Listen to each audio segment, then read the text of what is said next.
Hey everyone, and welcome to RUBIN'S Mind Lab, where we break down the latest research into what it really means.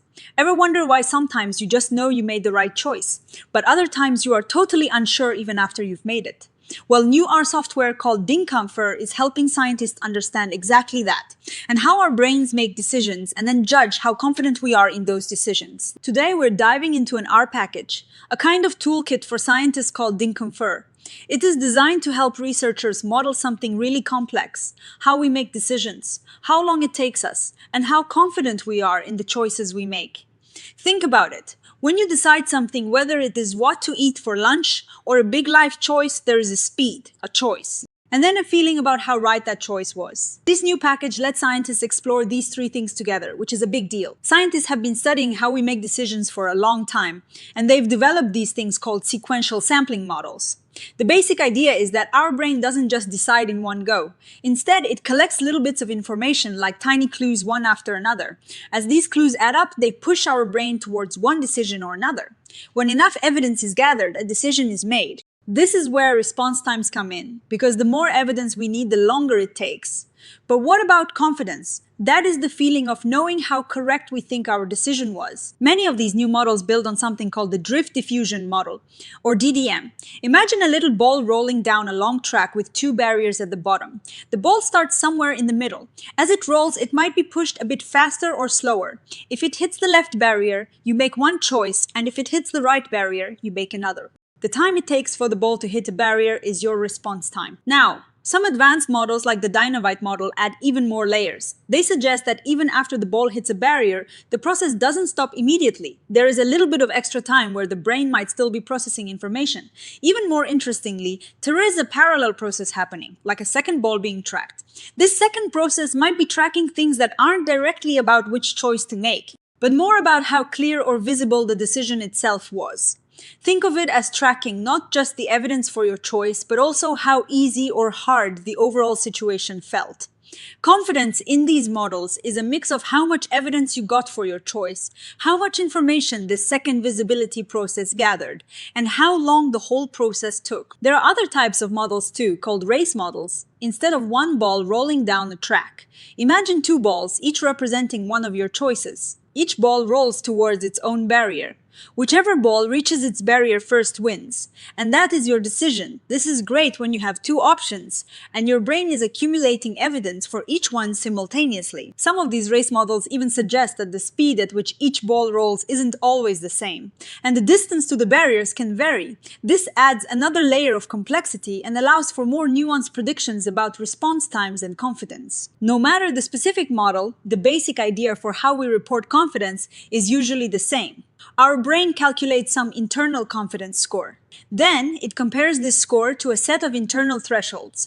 Depending on which thresholds your score crosses, you report a specific level of confidence. So, if your score is very high, it might cross several thresholds, leading to a high confidence report. If it is lower, it might cross fewer or none, leading to a lower report. It is also important to remember that not all the time we take to respond is due to the actual decision-making process. There is also time for things like seeing the stimulus, preparing our muscles, and actually pressing the button.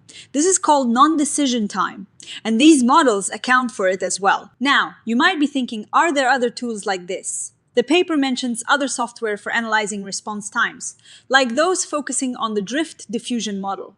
However, the key difference with dynConfiR is its focus on simultaneously modeling both response times and confidence judgments. Many other tools either focus only on response times, or they use simpler, static models of confidence that don't explain how the decision process unfolds over time. The researchers are upfront about what this package can and can't do. They explain that the models implemented are those for which they can mathematically figure out the probability of outcomes. This means some fancier, more complex variations of models, like those with collapsing boundaries, aren't included. Also, while some models account for post-decision accumulation, there isn't a model yet that specifically handles response times for confidence reports themselves in certain types of experiments. And fitting these complex models can take a lot of computer power. If you are a scientist and want to try this out, it is pretty straightforward. The dynConfiR package is available on CRAN, which is like a central library for R packages. You can just type in a simple command to install it. To show you how this works, the researchers did an example. They used data from a study where people looked at moving dots and had to decide which way they were moving, and then report how confident they were. The task difficulty was changed by making the dots move more or less coherently. Before feeding the data into the models, they cleaned it up. This is super important in science. They removed any really fast or unusually slow responses because those might not be genuine decisions. They also removed one participant who just wasn't doing much better than chance. Then came the core part, fitting the models.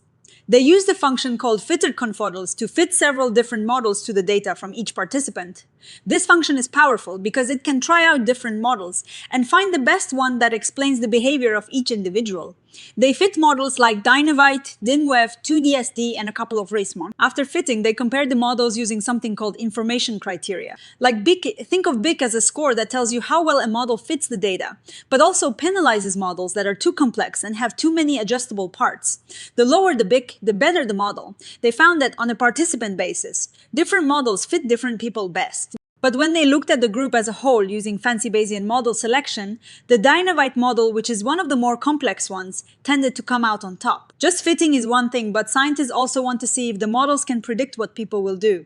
They used other functions to generate predictions from the fitted models and compared these predictions to the actual experimental data. This is like asking your model, okay, based on what you learned, what do you think people would do in this situation? They looked at things like the probability of getting a certain confidence rating and also how well the predicted response times matched the real ones. They even did some extra analysis where they fixed certain parameters in the models. This means they told the model, don't try to figure out this specific value, just use this one. This can help test specific ideas, like whether a simpler version of a model can explain the data just as well as a more complicated one. They found that sometimes a more restricted version of a model could perform almost as well as the full, more flexible version. So, does this package actually give reliable numbers? To find out, they ran a parameter recovery study. They took known values, created fake data based on those values, and then ran their fitting procedure to see if they could get back the original numbers. This is like knowing the answer to a math problem, creating a word problem based on it, and then seeing if you can solve the word problem to get back your original answer.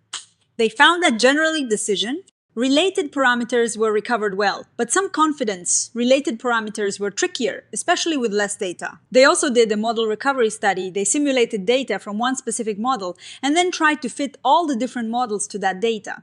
The goal was to see if the model that generated the data would indeed be identified as the best fit by their analysis. This is crucial because you want to be sure that your tools can tell different models apart. They found that generally, they could distinguish the main types of models pretty well, though there were some cases of model mimicry, where one model might look a lot like another to the analysis. Finally, they looked at the precision of their calculations.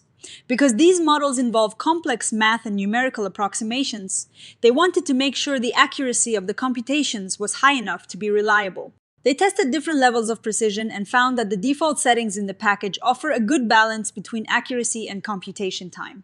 So, what does all this mean? This new R package, dynConfiR, is creating a powerful and user-friendly tool for scientists to explore the intricate relationship between decision-making, response times, and confidence. It allows for sophisticated modeling that can reveal how our brains process information over time and how we develop subjective certainty about our choices. As a viewer of RUBIN'S Mind Lab, you might be wondering about the so what. Well, understanding these processes could have real-world implications. Think about improving how we train people in high-stakes professions like pilots or surgeons, where both speed, accuracy, and confidence are critical. Or it could help us understand conditions where decision-making and confidence judgments are impaired, like in certain neurological or psychiatric disorders. In terms of limitations, the researchers are clear that not all theoretical models are implemented, and some complex aspects of decision-making, like time-varying factors, are not yet captured. Also, the computational demands are significant. Future research could focus on expanding the range of implemented models, perhaps incorporating those more complex boundary conditions or exploring how confidence in one decision might influence the next. This research highlights how complex our minds are and how we're constantly trying to piece together information to make choices and then judge our own certainty.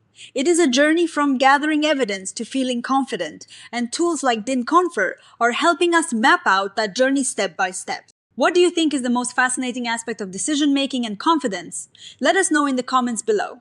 If you found this breakdown helpful, please hit that like button and subscribe for more explorations into the mind. Thanks for watching, and we'll see you in the next one.